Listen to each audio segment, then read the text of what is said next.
Hello everyone. मैं मिथुन सिंह स्वागत करता हूं आप सभी का। आशा करता हूं आप सभी बहुत अच्छे होंगे।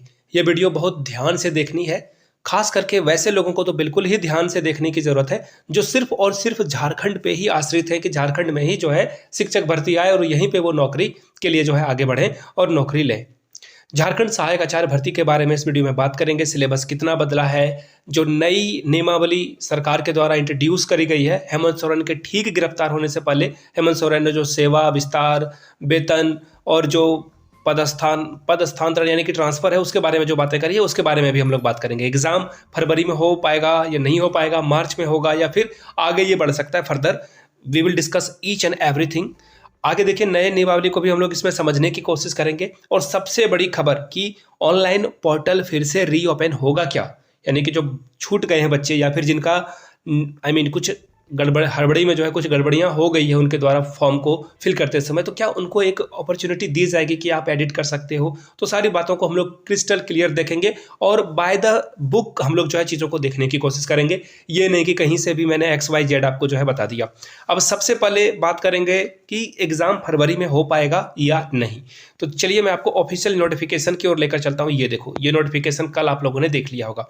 अब देखो इस लाइन को जो है हम लोग डिस्कस करेंगे। देखो, संशोधित प्रावधानों से जो अभ्यर्थी हैं उनके ऊपर जो प्रभाव पड़ा है ना उसकी समीक्षा की जा रही है, यानी कि उसके ऊपर जो है ये रिव्यू करेंगे कि किन लोगों को प्रभावित होना पड़ रहा है इस नियमावली के वजह से और उससे जो है क्या कॉन्सिक्वेंसेस निकलेगा, यानी कि उससे निष्कर्ष क्या निकलेगा, उनके जीवन पे क्या असर पड़ेगा, उनकी पात्रता पे क्या असर पड़ेगा, उसके बाद जो है ये देखा जाएगा। आगे देखिए, इन्होंने बिल्कुल स्पष्ट रूप से लिख दिया। यहाँ से देखो, अगर आप इस लाइन को पढ़ोगे तो आप चीज़ों को समझ पाओगे। यहाँ से देख लो, यहाँ से देखो, परीक्षा का विस्तृत कार्यक्रम। पहले तो ये 10/2/2024 को एग्जाम कंडक्ट कराने वाले थे, लेकिन अब जो है इसका एग्जाम ये बाद में फर्दर एक नोटिस निकालेंगे कि टेंटेटिव डेट जो है इस तारीख को है और इसी दिन से जो है टेंटेटिव डेट को एग्जाम हो सकता है। ये एक और नोटिस फर्दर निकालेंगे।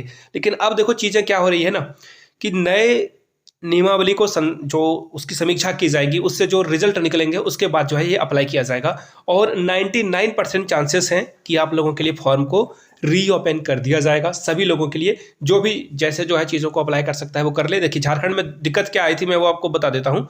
1 to 5 वाले जो कैंडिडेट थे ना उनमें बीएड को भी एलिजिबल रखा गया था, उसमें जो है बीएड को एलिजिबल रखा गया था। और नए नियमावली के अनुसार जो है 1 to 5 को विलोपित कर दिया गया। मैं आपको दिखाई देता हूं ताकि आप चीज़ों को अच्छे से समझ पाओ। ये देखो, ये नोटिफिकेशन है।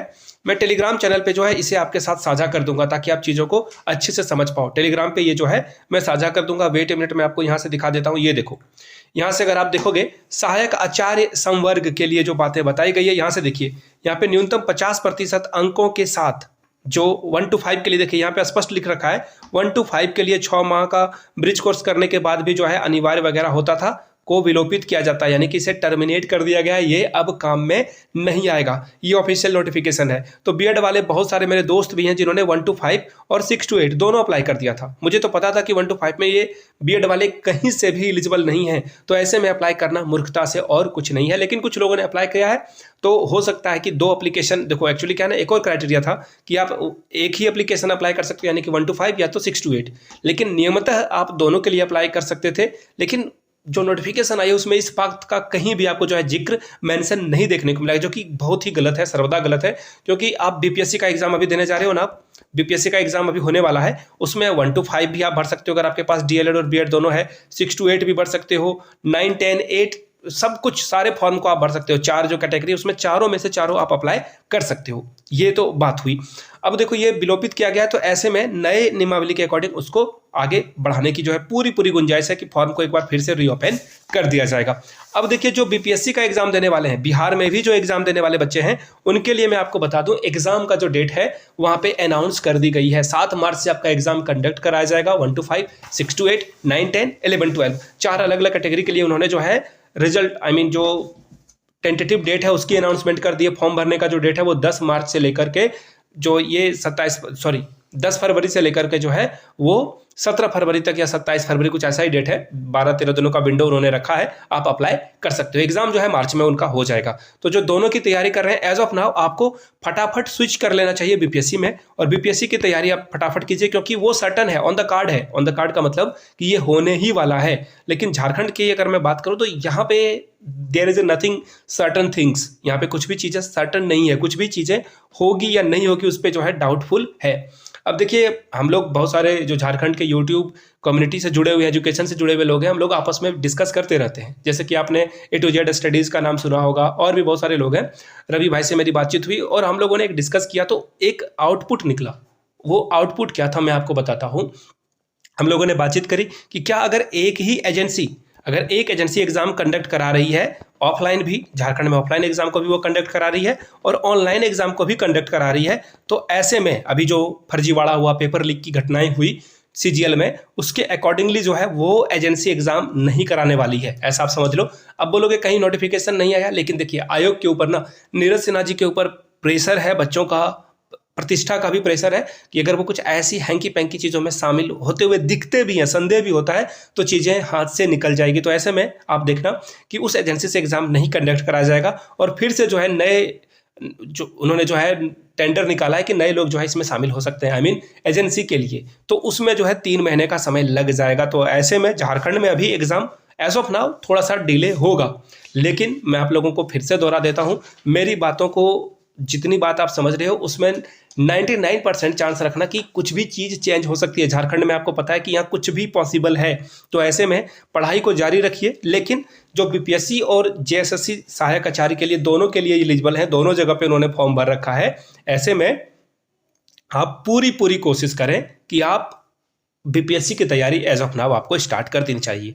मैं एज अ मेंटर आप लोगों को चीज़ें बता रहा हूँ, बाकी आप खुद समझदार हो कि कैसे आपको चीज़ें देखनी है। सिलेबस के बारे में भी बात करेंगे, डोंट वरी, और ऑनलाइन स्टार्ट होगा उसके बारे में भी बात करेंगे। उसके बारे में बहुत चीज़ें जो है हम लोगों ने डिस्कस कर ली है। बाय द वे, मैं आप लोगों से एक सवाल पूछना चाहता हूँ, कितने लोग हैं जिन्होंने बीपीएससी और जेएसएससी यानी कि झारखंड सहायक आचार्य के लिए फॉर्म भरा है? तो आप जो है बीपीएससी और जेएसएससी लिख देना, मुझे पता चल जाएगा कि बहुत सारे लोग जो है झारखंड और बिहार में दोनों जगह पे फॉर्म उन्होंने अप्लाई किया है। नीचे जो है कमेंट करके बता दीजिएगा। अब मैं आपको नए नियमावली के अकॉर्डिंगली ले चलता हूँ। देखिए वो बोलते हैं ना कि कभी कुछ गलतियां हो जाए तो accept it and move on. तो मुझसे कुछ गलतियां हुई थी, मैं जब सिलेबस आप लोगों के साथ डिस्कस कर रहा था वहां पे मैंने CDP के बारे में आप लोगों को मेंशन कर दिया था, सॉरी फॉर दैट। देखिए यहाँ पे जो सिलेबस है यहाँ से आप देख पाओगे, ये देखो सहायक आचार्य संवर्ग के लिए यहाँ पे देखो +2 का जो है यहाँ पे लिख दिया गया है। परीक्षा का स्तर जो है वो कहाँ से तक होगा? +2 तक होगा, यानी कि ये 1 to 5 का है। मैं एक बार फिर से देख लेता हूँ। देखिए वेट ए मिनट, अब देखो यहाँ पे अगर आप देखोगे तो ये बिल्कुल यहाँ से आप चीज़ों को देख पाओगे। यहाँ पे इन्होंने स्पष्ट रूप से देखिए कहीं भी CDP का मेंशन नहीं किया है। CDP आपको कहीं भी देखने को नहीं मिलेगा। लेकिन आप अगर आगे बढ़ोगे, आगे जो है वेट ए मिनट मैं आपको दिखा देता हूँ। ये देखो, ये जो है विशेष जो स्पेशल एजुकेटर होते हैं ना अलग अलग स्कूलों में, उनके लिए है। 1 to 5 में आपको जो है ये CDP आपको बाल विकास देखने को मिलेगा। उसके लिए माफ़ी चाहता हूँ, हड़बड़ी में ये चीज़ें गलती हुई है मुझसे, सॉरी फॉर दैट। अब यहाँ से देखो, ये सहायक आचार्य का सिलेबस है। यहाँ से आप देखोगे सब कुछ पिछले सिलेबस के अकॉर्डिंग ही है, यहाँ पे कुछ भी चेंज नहीं किया गया है। एग्जाम आपका जो 4 अलग अलग पारियों में होने वाला था वो यहाँ पे होगा ही, ठीक है। तो 1 to 5 के लिए जो स्पेशल एजुकेटर, एक्चुअली अभी भर्ती नहीं आई है, ना उर्दू टीचर की भर्ती आई है, ना ही स्पेशल एजुकेटर की भर्ती आई। तो ऐसे में जब भी भर्ती आएगी तो आप देख लेना वहाँ पे जो है इन चीज़ों को लागू किया जाएगा।